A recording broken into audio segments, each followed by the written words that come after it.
Hello and welcome to Such the Reality. I'm Nana Sareen and you're watching the Reality Rundown. In today's bulletin, we bring you the latest updates from across the nation, state and region. Have a look.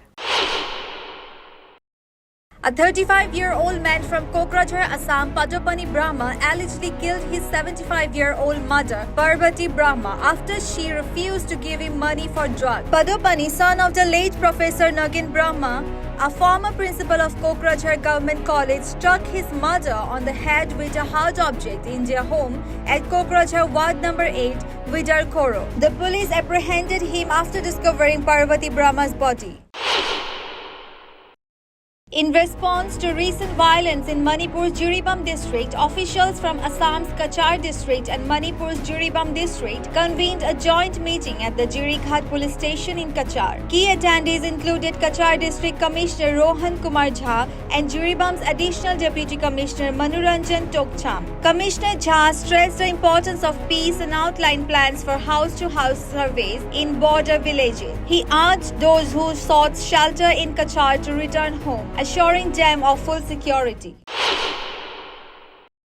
Thousands of Kukiju tribal community members marched in Churachandpur demanding a political resolution to Manipur's ethnic conflict. Organized by the Indigenous Tribal Leaders Forum, the rally began at Churachandpur Police Ground and ended at the Wall of Remembrance, honoring nearly 200 tribal lives lost in the unrest. Carrying placards with slogans like "No political solution, no peace," demonstrators called for Union Territory status for the Kukiju people.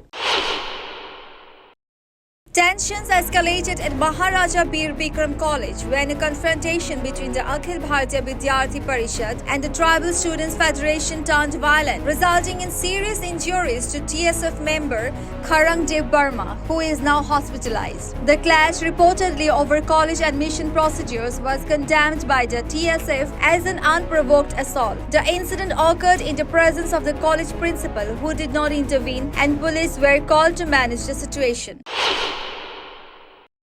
In a series of coordinated search operations across Manipur's hill and valley districts, security forces have made significant recoveries of arms and ammunition. In Kadangband, Imphal West District, operations yielded one Heckler and Koch assault rifle, one self-loading rifle, one carbine, 3.32 pistols and one 9mm pistol, along with three 12-inch single-barrel guns. Additionally, one illegal bunker was dismantled in the area, enhancing safety measures and security in the district.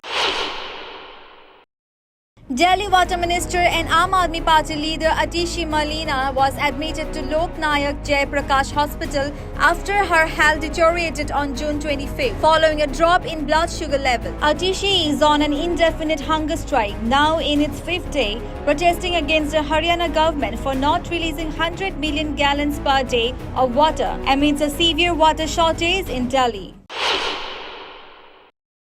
Telangana Chief Minister Revanth Reddy visited Parliament to meet Union Health Minister JP Nadda, addressing multiple state issues, including the delayed release of Telangana's budget. Reddy emphasized the importance of the budget for the state's development and expressed his hope that the meeting with Nadda would expedite the release of the necessary funds.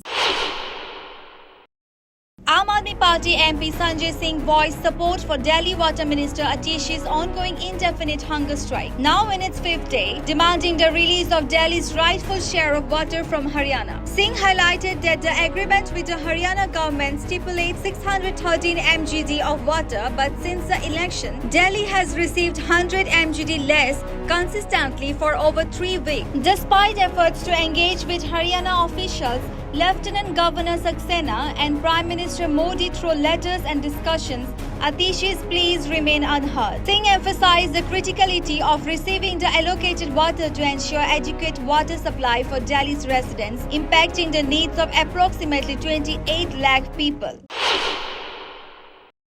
India's men's selection committee has announced a 15-member squad for the upcoming tour of Zimbabwe, with Assam's Riyan Parag earning his maiden call-up to the national team. Parag's inclusion is a historic moment for Assam and the entire Northeast region, as he becomes the first player from these areas to wear the Indian jersey. The squad, led by Shubham Gill, features a mix of experienced players and emerging talents like Abhishek Sharma and Nitish Reddy. The tour from July 6 to 14th will feature a 5-match T20I series against Zimbabwe in Harare.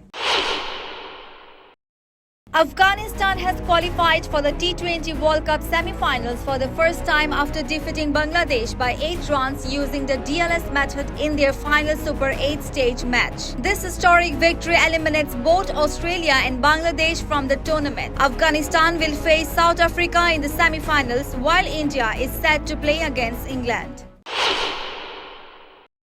Thank you. For more updates, keep watching Such the Reality.